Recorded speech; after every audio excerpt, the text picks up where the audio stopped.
दोस्तों, आज टेक्नोलॉजी ने हमारी ज़िंदगी बिल्कुल आसान बना दी है। पहले हमें छोटे बड़ी सभी कामों के लिए घर से निकलना ही पड़ता था, पर आज हम इंटरनेट के माध्यम से घर बैठे बैठे ही सारे काम कर लेते हैं। ऐसे में जो थोड़ा बहुत फिजिकल एक्टिविटी के मौके होते थे वो भी खत्म होते जा रहे हैं और इसका असर हमारी सेहत पर अधिक साफ देखा जा सकता है। WHO के मुताबिक आज दुनिया में 20 साल से ऊपर के 35% लोग ओवरवेट हैं और 11% ओबीज हैं। ऐसे में ज़रूरी हो जाता है कि हम अपनी सेहत का ध्यान रखें और रोजमर्रा के जीवन में शारीरिक श्रम को महत्व दें। आखिर शारीरिक श्रम हमारे लिए क्यों जरूरी है, तो चलिए जानते हैं इस कहानी के माध्यम से। बहुत समय पहले की बात है, किसी गाँव में शंकर नाम का एक बूढ़ा व्यक्ति रहता था।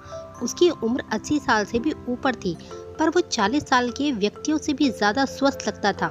लोग बार बार उससे उसकी सेहत का राज पूछते थे, पर वो कभी कुछ नहीं बोलता था। एक दिन वहाँ के राजा को भी उस बूढ़े व्यक्ति के बारे में पता चला, तो वो भी उसकी सेहत का राज जानने के लिए उत्सुक हो गया। तब राजा ने अपने गुप्तचरों से शंकर पर नजर रखने को कहा और गुप्तचर भेष बदलकर उस पर नजर रखने लगे। तभी एक दिन गुप्तचरों ने देखा कि शंकर सुबह उठते ही उठकर कहीं जा रहा है और वो भी उसके पीछे पीछे चलने लगे। शंकर तेजी से चलता जा रहा था। मीलों चलने के बाद वो एक पहाड़ी पर चढ़ने लगा।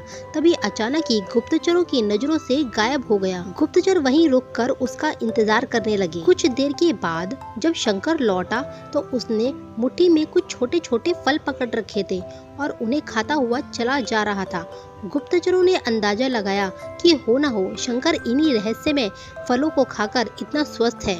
अगले दिन दरबार में उन्होंने राजा को सारी बात बताई। तब राजा ने गुप्तचरों को आदेश दिया कि वो उस पहाड़ी पर जाकर उन फलों का पता लगाएं। तब राजा के गुप्तचर उस पहाड़ी पर गए और बहुत खोजबीन की, लेकिन इतनी खोजबीन करने के बाद भी उन्हें कोई भी ऐसा असाधारण फल वहां दिखाई नहीं दिया। जब वहां पर कोई फल नहीं मिला, तब राजा ने थक हार कर शंकर को दरबार में हाजिर करने का हुक्म दिया। राजा ने शंकर से कहा, इस उम्र में भी तुम्हारी इतनी अच्छी सेहत देखकर हम बहुत प्रसन्न हैं, लेकिन आखिर बताओ तो तुम्हारी सेहत का राज क्या है। शंकर कुछ देर सोचता रहा और फिर बोला, महाराज, मैं रोज पहाड़ी पर जाकर एक रहस्यमयी फल खाता हूँ, वही मेरी सेहत का राज है। तब राजा ने कहा, चलो हमें भी वहाँ ले चलो और दिखाओ आखिर वो फल कौन सा है जिससे तुम्हारी सेहत इतनी अच्छी है। सभी लोग पहाड़ी की ओर चल दिए। वहाँ पहुंचकर शंकर उन्हें एक बेर के पेड़ के पास ले गया और उसके फलों को दिखाते हुए बोला, महाराज, यही वो फल है जिसे मैं रोज खाता हूँ। तब राजा ने गुस्से में बोला, तुम हमें मूर्ख समझते हो? यह फल हर रोज हजारों लोग खाते हैं, पर सभी तुम्हारी तरह सेहतमंद क्यों नहीं है। तब शंकर ने बड़े प्यार से बोला, महाराज, हर रोज हजारों लोग जो फल खाते हैं वो बेर का फल होता है, पर मैं जो फल खाता हूँ वो सिर्फ बेर का फल नहीं होता, वो मेरी मेहनत का फल होता है।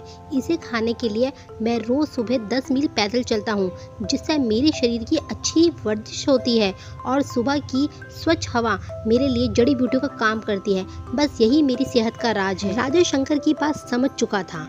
तब राजा ने शंकर को स्वर्ण मुद्राएं देते हुए सम्मानित किया और अपनी प्रजा को भी शारीरिक श्रम करने की नसीहत दी।